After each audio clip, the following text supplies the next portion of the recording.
Сейчас расскажу про то, как я буду бороться со стуком руля и с его поисками. Сейчас просто раньше этого не замечал. У меня даже есть стучок такой. Передаст нет камер, когда чуть-чуть подергаю.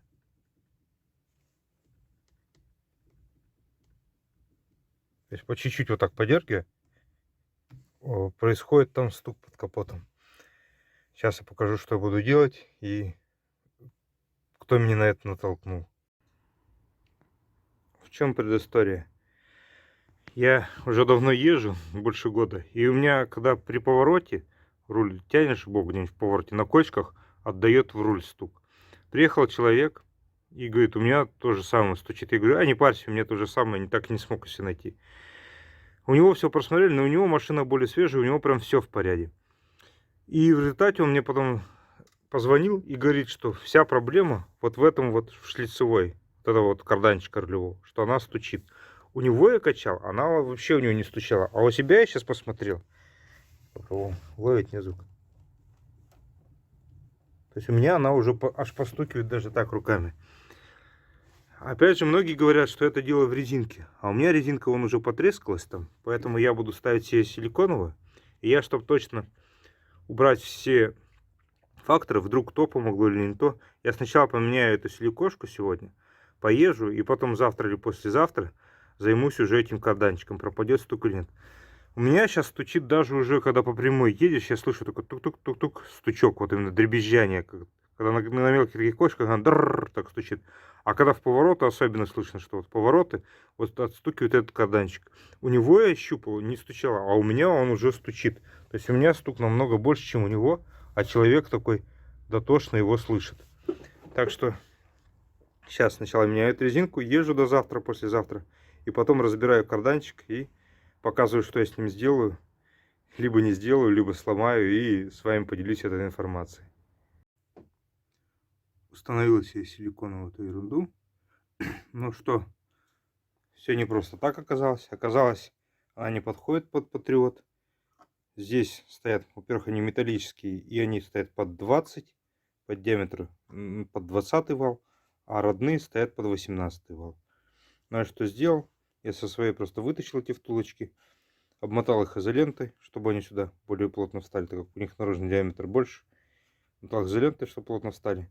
Фумкой подмотал, чтобы она на вал плотно налазила. Смазки туда набил и вставил их.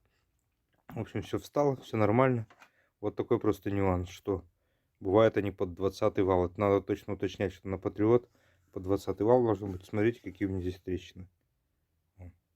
Я почему полез туда менять? Это вот у меня 30 тысяч пробега.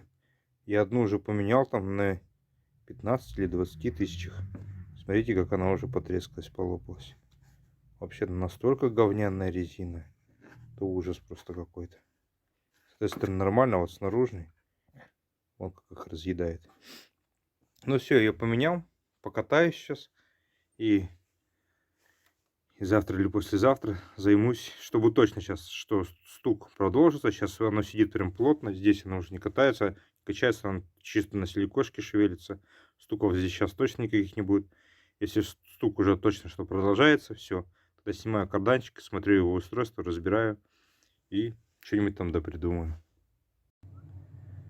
Так, вот и первый результат у меня наблюдений моих. Я поставил вот это пыльник, или как он называется, гофра. Туда набил смазки, обмотал изолентой, там эти втулочки, ну как я и показывал. 2 дня поездил, и теперь мне при вывороте руля под нагрузкой вообще не стучит. Еле-еле отдает. А вот по прямой я слышу вот это побрякивание карданчика. И что интересно, вот сейчас вот я приехал, сейчас буду разбирать карданчик, его шевелю, а он не стучит почему-то. Вот, самоизлечился, что ли. В общем, вот эта гофра очень сильно влияет при вывороте руля. Если именно при вывороте руля у вас стучит, то, скорее всего, здесь какие-то люфты появились. На втулки все посадил. Сейчас снимаю карданчик. Проблема в том, что там нижний болт, вот тот, который там откручивается, он сейчас с той стороны снизу торчит. Сейчас надо будет сначала вывернуть руль, нижний болт открутить, потом вывернуть опять прямо поставить руль.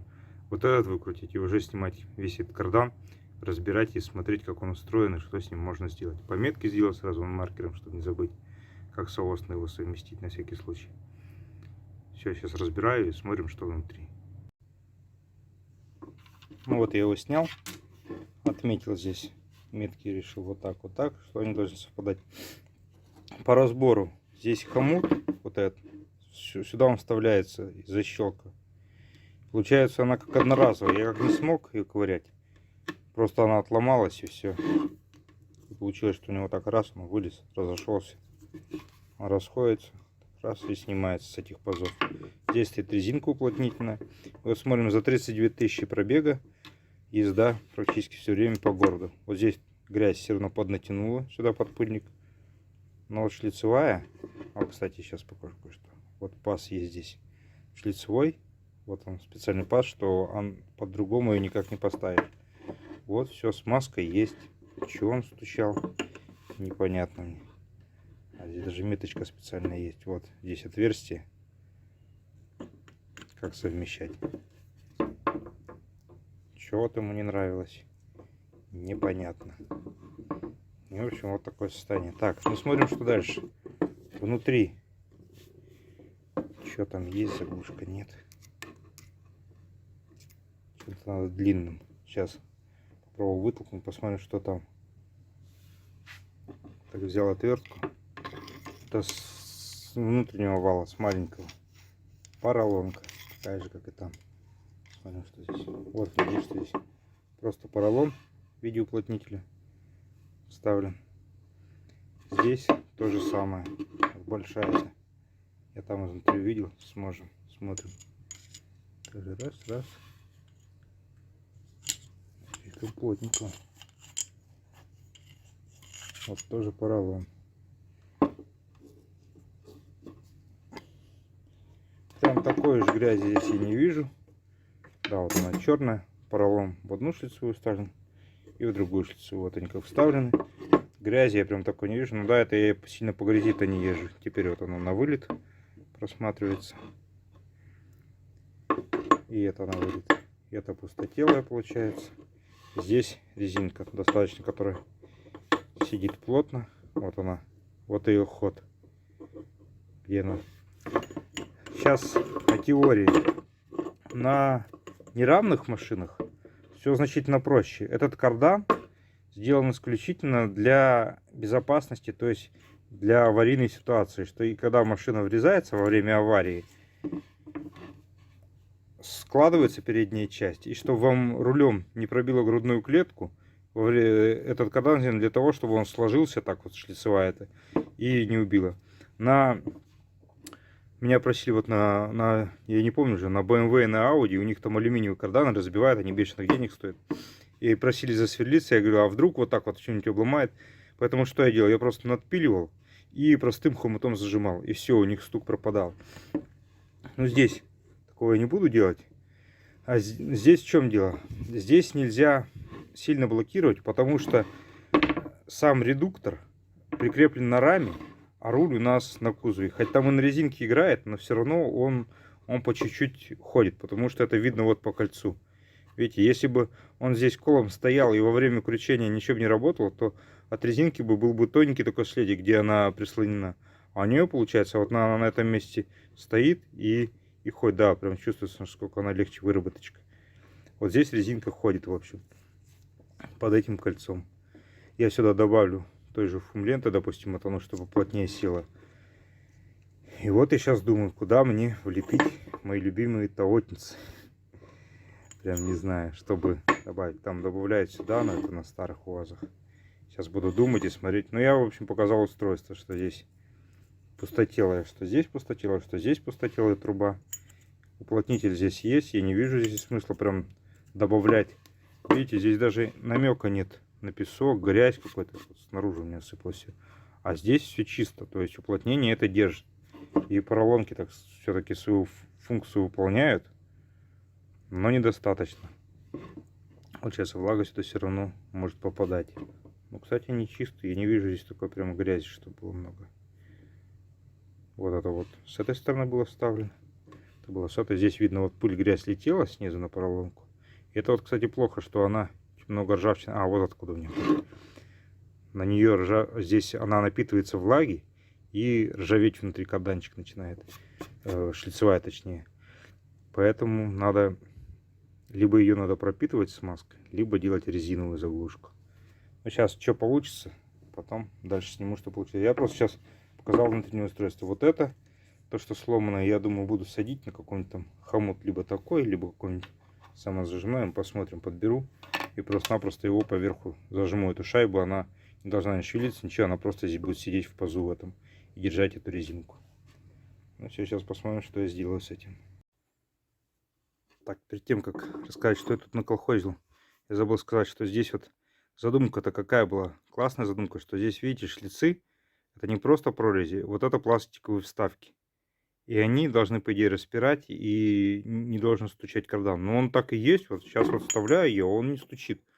А на руле, как я показывал до этого, он прям стучал. То есть они достаточно плотно вставляются, они за счет этого держат. То есть задумка хорошая, реализация, как всегда. То ли в качестве, то ли в чем. Врезал таотницу. Почему здесь, а не здесь? Потому что здесь ее нигде посередине не врежешь, так как таотница будет выглядывать в шлицевую упираться и не будет хватать ее затянуть. А здесь, так как у меня вот так она может зайти и тоже здесь упереться в таотницу, либо то, что у меня я заглушку хочу, чтобы она максимально близко была к шлицевой. Поэтому врезал ее здесь, подальше, чтобы у меня и заглушка вот так была, здесь стояла, по краю заглушки. Вот. То есть, как у меня теперь выглядит? Болт десятка, шланг восьмерка, он сюда вот плотно входит. Я его с этой стороны прям запрессую, под сюда его уже не запихнешь здесь. Я его с этой стороны запихну. Нет, вряд ли. Запрессовываю сюда его до упора. Потом болт десятка, обточил его под головку на 8. Такой как раз. Ее одену. И здесь заточил его. И шланг туда запрессую. И потом еще заверну болт в заглушку. Получается, его здесь разобрет. Он здесь колом встанет. А здесь шланг на 18 вставлю сюда. Прямо его этой резьбой шлицевой загоню его. То есть я только сначала вот это еще ставлю. Вот так на 18 ставлю. Потом туда также на сухую шланг на 8 ставлю. Сюда его подровняю, насколько шлицевой его загоню.